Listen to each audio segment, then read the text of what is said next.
Hello, this is Chris from Deus Ex Machina, and I'm with... Dave Townsend of Rampant Wolf Games. Say that with such reserve. Oh. And we are here to talk about, once again with my little piece of paper with this high-tech phone, and my phone's right over here, the top 5 game mechanics. So this, giving examples would probably be useful.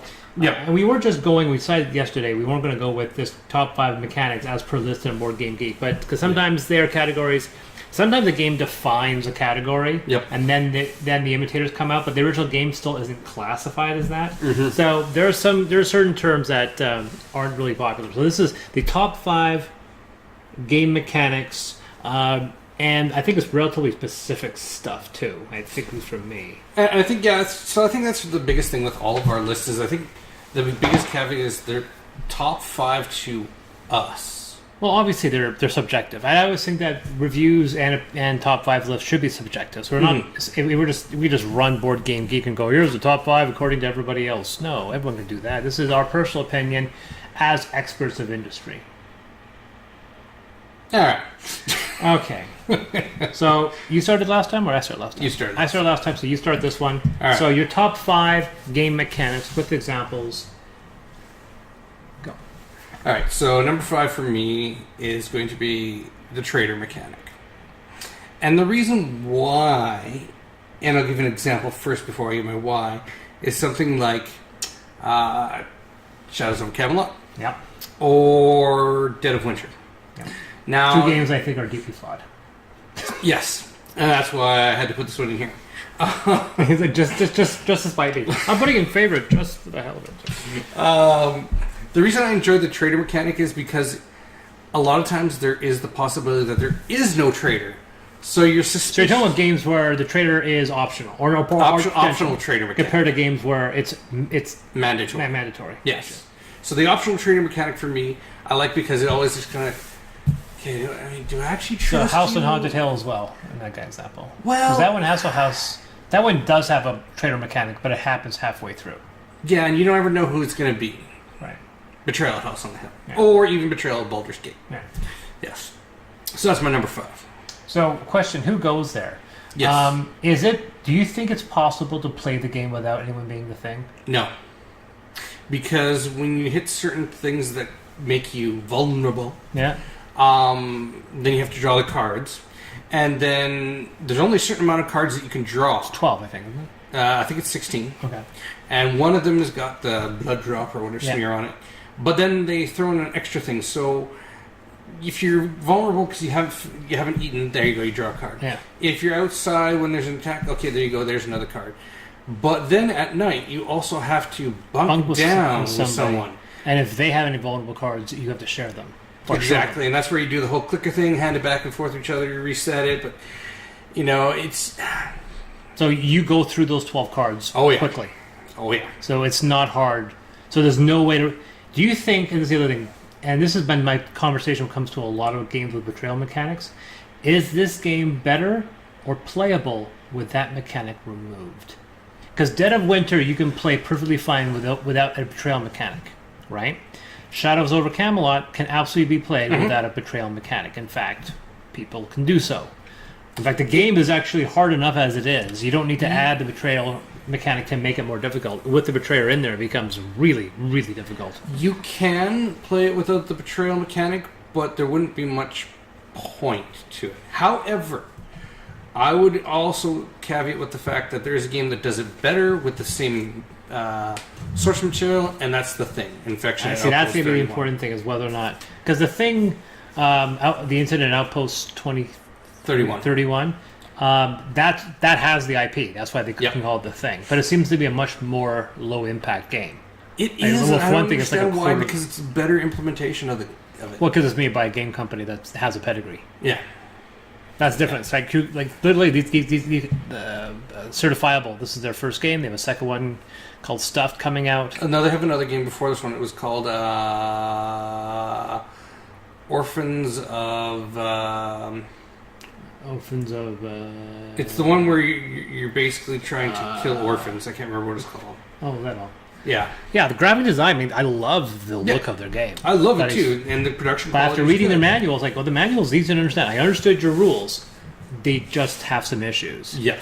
right? I mean, personally, for me, I mean, in the thing from the Outpost, is that game possible to play without the traitor, or is there, once again, always going to be somebody who's going to be the thing?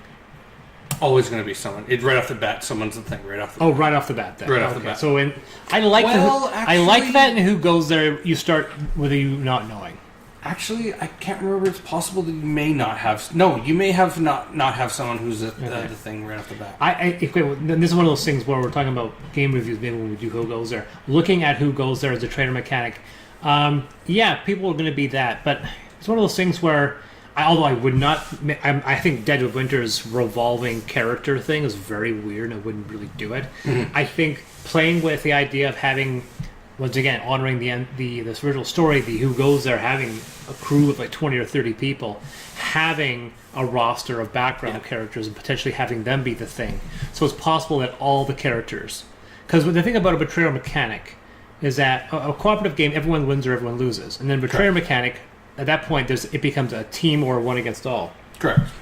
The other thing about who goes there is I like the fact that they had to find a way to make it so that if all the creatures, if all the characters are on the helicopter are the things that you lose, Yeah. which makes no sense. Yeah, that makes absolutely no sense. Like they tried to justify it in the narrative. I'm like, yeah, it doesn't make sense because if only one of them gets on and manages to get the helicopter number to be too low, it absorbs the rest of the survivors and it wins, which is the exact same thing as if all of them were on the ship being thing. Like, it doesn't really make sense. No. And they couldn't figure out, so they tried to write it off as a narrative point. And I'm like, no, I see through it. You guys needed another pass with a game designer. You should have hired a game designer to come in and go, okay, first of all, betrayal mechanic. I think betrayal mechanics should be optional. So I'm not a huge fan of both these things. The fact that it's basically mandatory. That's just me. Okay. Talking about good stuff, not bad stuff. So that was your number 5. Yes. My number 5 is deck building. Specifically, though, with the caveat of cooperative deck building. Okay, fair enough. Because I actually will go into detail why I think deck building is actually also a bad mechanic. Spoilers, it's going to show up in the list. But I think deck building works well in a cooperative fashion. Yes. Because cooperative games, even the ones I dislike or don't like as much as other ones, would be a better thing to say, they have they need some randomization, and usually it's a randomization of rolling dice to see if you succeed in a task, which I can generally really kind of dislike. If it's just like literally, it's like this is the game is like 50-50. Oh, so I wasted my time. At least Robinson Crusoe, as you fail, you get. But how is that any different than the randomness of a card draw? Well, it can be and it can't be. I mean, once again, in a deck building game, you can buy your cards and you go into the shuffle deck and you put them in your hand. The reason I have issues with it as a competitive mechanic is that it's not the only mechanic. There are 4 or 5 other random numbers, right? And Will Wheaton was said in a blog post about the amount of randomization he wants in games, and he thinks like about a quarter of the game being random, which I think is way too high. I think it should be. I think it's low. We just played Istanbul, which is a game that's so much identical to these games up here, which is a Community Out of Shot, which is Century Spice Road and Eastern Wonders, which are fantastic tactical games because there's no variable. The random variation is the beginning of the game. Yeah. And then Istanbul has this exact same format, but they throw in 2 steps when they're die rolls. Where I was like, oh, I rolled, nothing I do will matter. So for deck building, for cooperative games, though, there seems to be this insistence that there has to be some randomization, at least either at the beginning or as you go along to help offset difficulty or to alter the game as you play it so your players can adapt. Deck building is a great way of doing that because in a cooperative one, deck building is a huge random variable. Yeah. So we can swing a game outside of your strategy. However, in a cooperative game, everyone plays that same randomization, so no one's equally screwed. So I definitely don't mind it. I think there have been some good deck building. Obviously, all of the legendary games have been solid deck building. I felt that the cooperative version of Paperback is actually quite good. And even outside of that, there have been 1 or 2 competitive deck building. Super Motherload is got a fantastic deck building mechanic, but it's also fantastic because it breaks from so much of the covenant of deck building. There's so many things that are different than the other ones because the decks never get more than 12, 13 cards ever. It's a very small deck builder. And same thing with Gloomhaven. Gloomhaven is a deck builder. Yeah. Technically, it's got one aspect which is deck building, but I think deck building as a cooperative game is really neat because I like the idea of creating this little deck of your own design. And if you're all teaming up together, then it's an equal playing field. Legendary is probably a good example. A bad example is going to be right here, Hogwarts, which you can't see behind the microphone. That one is good, but every single additional game, they add more randomization. So now there's like 8, 9 different variables, which just makes your player input about 15% of the game. Yeah. So that's mine. That's my number 5, deck building. Number 4. Number 4 for me is Hidden Movement. And example of games would be Fury of Dracula, Scotland Yard. The recent Lord of the Rings game. Yeah, I haven't played that one though yet. The other one that comes to mind is Spectre Ops. Oh yeah, it's a game that I've been thinking about getting for a while. Yep. I don't know if Hidden Movement would go well with my group. Probably not, because if you get past a certain player count, there's also then a trader mechanic that gets introduced in it, which unfortunately Spectre Ops specifically, not in all. In Spectre Ops, yeah, not in all Hidden Movement. And with Spectre Ops, if you have the person who doesn't understand what being the trader means, then they can totally just hoop you.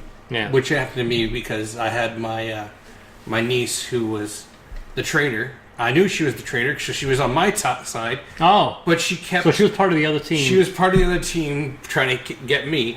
I'm skulking around the facility trying to get through stuff. And she kept helping them.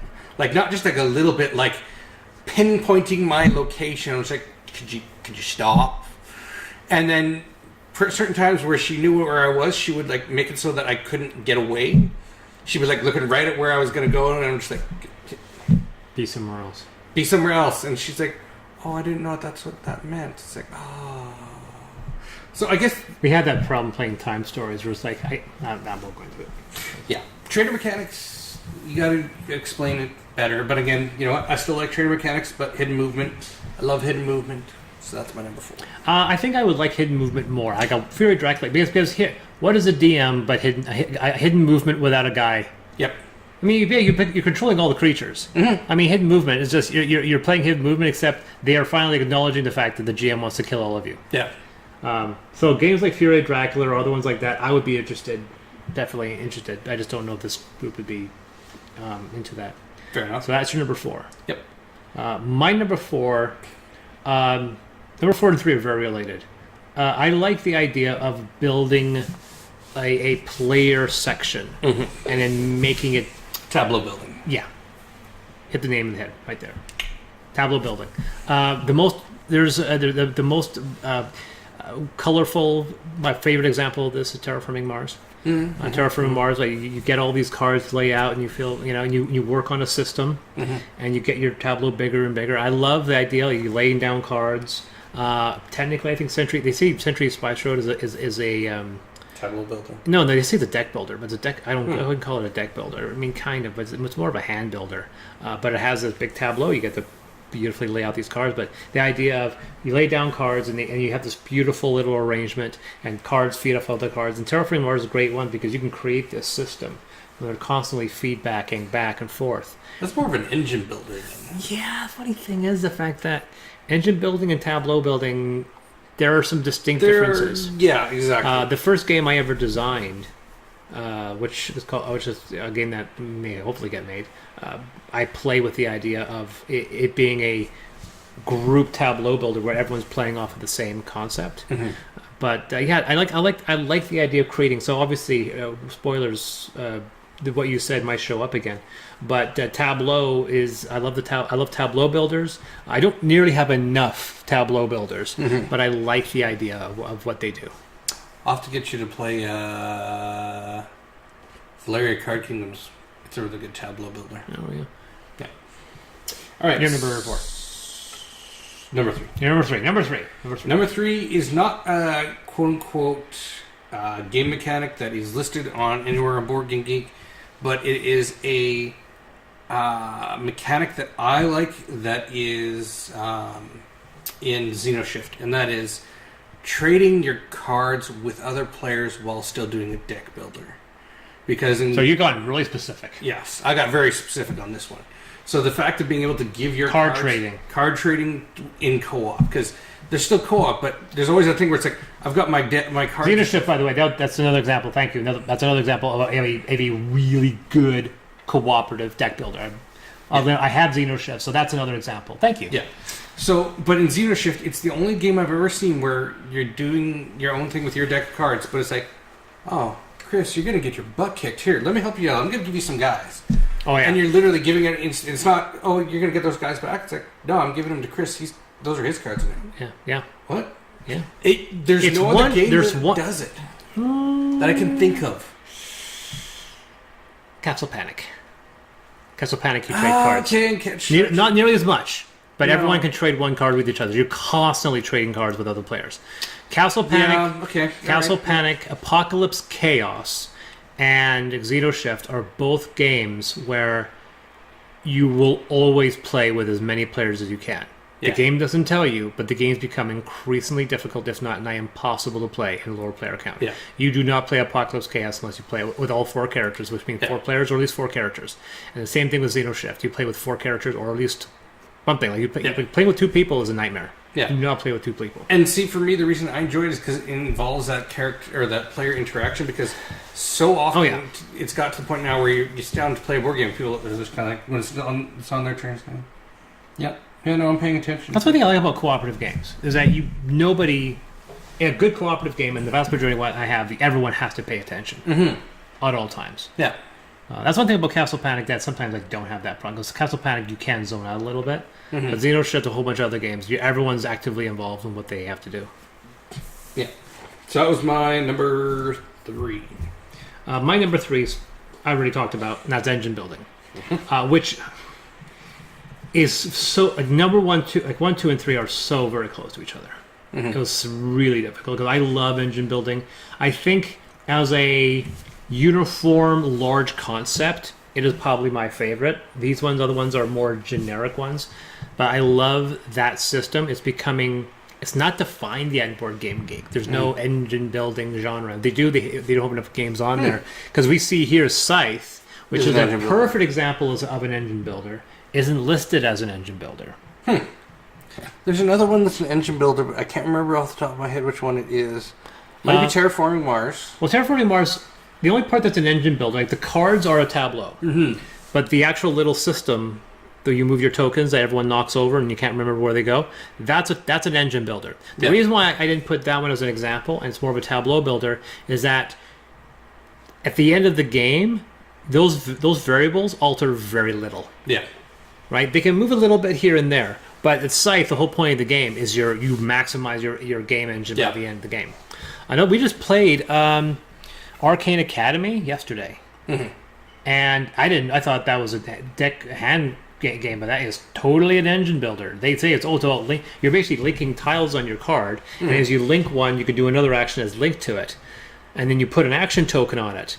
So very quickly, Nicole didn't really do it as well because she didn't realize I had this line of actions on my tableau on this hex board on this little scoreboard. I was like, I do this action, and that allows me to do this action. The next turn, I can do this action. I can do this action, and then I do this action again, and do this action. Yeah. And I do this action. I do this one. I can do 2 actions every single turn, and I could do just repeatedly over and over and over. And then one of those actions allows me to wipe out my action board, allows me to restart right from the beginning without wasting it. It was a crazy combo.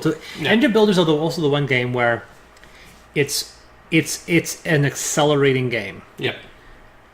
0 to 5 to 10 to 20 to 60 to 80 to 160, 320, and the game is over. Exactly. Like when you think, oh my god, this game take another hour, and then 10 minutes later it's done. Yeah. And that match, I thought, Arcane Academy, it took us 10, 15 minutes for us to claim our first 2 assignments, and the last 4 took like 5 minutes.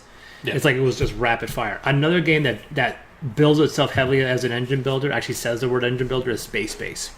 Yes. Yes. That's That's the one I was trying to think of. That's yes. the game that's almost entirely engine building. It builds itself as engine building. I like that because that's all it is. No moving things around. It is an engine builder, and that's all it is. And I love the game for it. Yeah. Not hot on its graphic design, but for a $35 game, you can't go wrong. So that's my number 3, engine building. All right. So my number 2, I'm not going to spend much time on because we've talked about it a lot, which is deck building. Oh, So all right. that's my number 2. Oh, come on. Do you have an example? Just generic deck building? Like not even... No, it'd be going back to... I had a caveat of mine. Legendary Encounters and Xeno Shift are my top favorite deck building. Now, of course, my wife would throw in Ascension, but I don't like Ascension because she always kicks my butt at it, and I don't like it because of that. I like Ascension. He's coming for you. Yeah, no, I mean, deck building...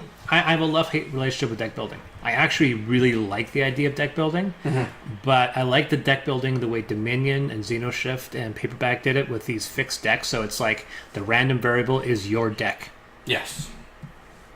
right? Yep.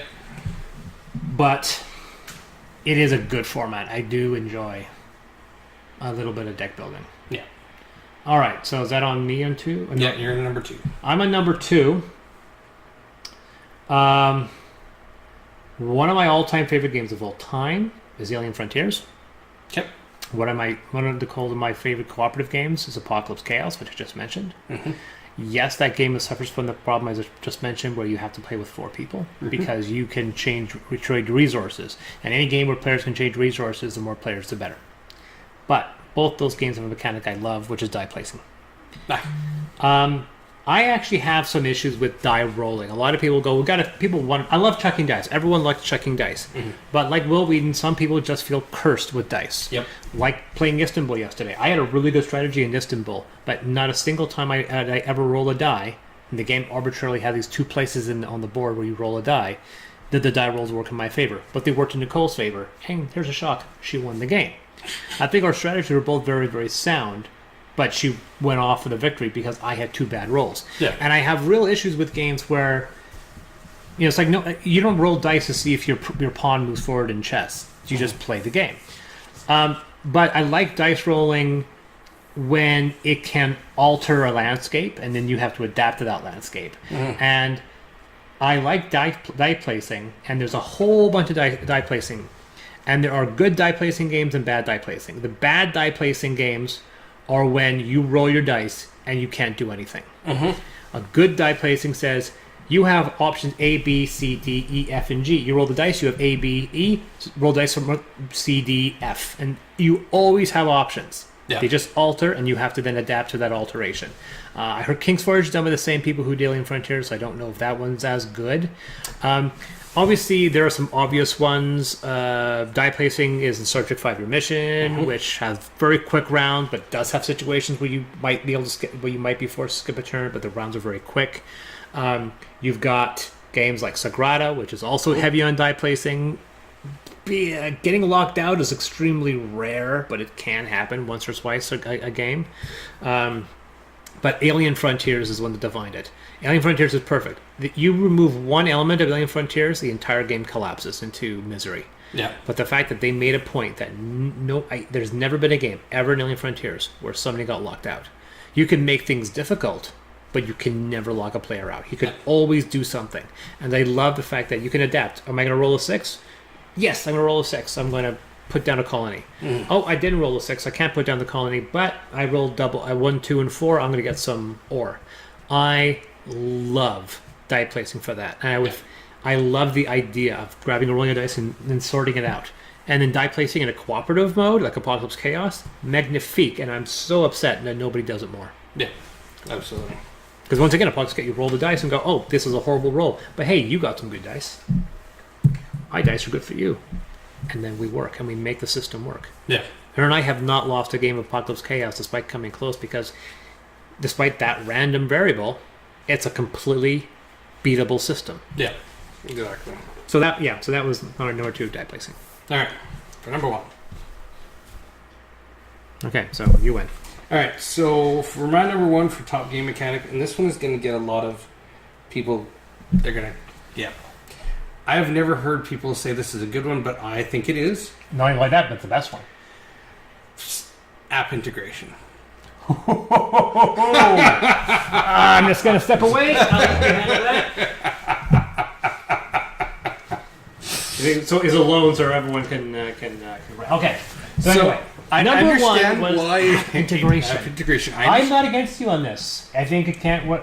I'm actually impressed. Thank you. I want you to please get some skin because I think that was a brilliant poll. I understand why it gets hate, and the reason why is okay. So now my app, I've got. I can acknowledge the hate. I don't necessarily always understand it, but I understand and acknowledge it because. Okay, so I'll take for example, Mansions of Madness Second Edition. Okay, so you need the app. Supplements the GM Yeah. that has to control the game. And you can't play it without it anymore. Without it, the game is unplayable. Exactly. And the thing is, people say, okay, well, for example, with my son, when he's 15 years old, he's not going to be able to play that the game anymore, because probably the app won't work anymore, or the iOS device or whatever I'm using it on won't run it anymore. But there's ways to mitigate that and still have them be usable down the road. Yeah, for one thing is that, at least for me, almost every game that has app integration has a Steam variant. Yes. And you're always going to be able to play that. Or a website variant or something you can download. Yeah. Exactly. Like Mansions of Madness, like I said, the computer that's recording this has apps on it right now for Mansions of Madness and First Martians. Exactly. So, and for me, it's just like, you know what? How many of us have those wasted devices that we can't keep around, right? Like we've got those old tablets or something. Guess what? That tablet, just tuck it in the box with the game. If it still runs the app, who cares? Like that's now the tablet that runs for the game. Who cares? Yours is better than mine.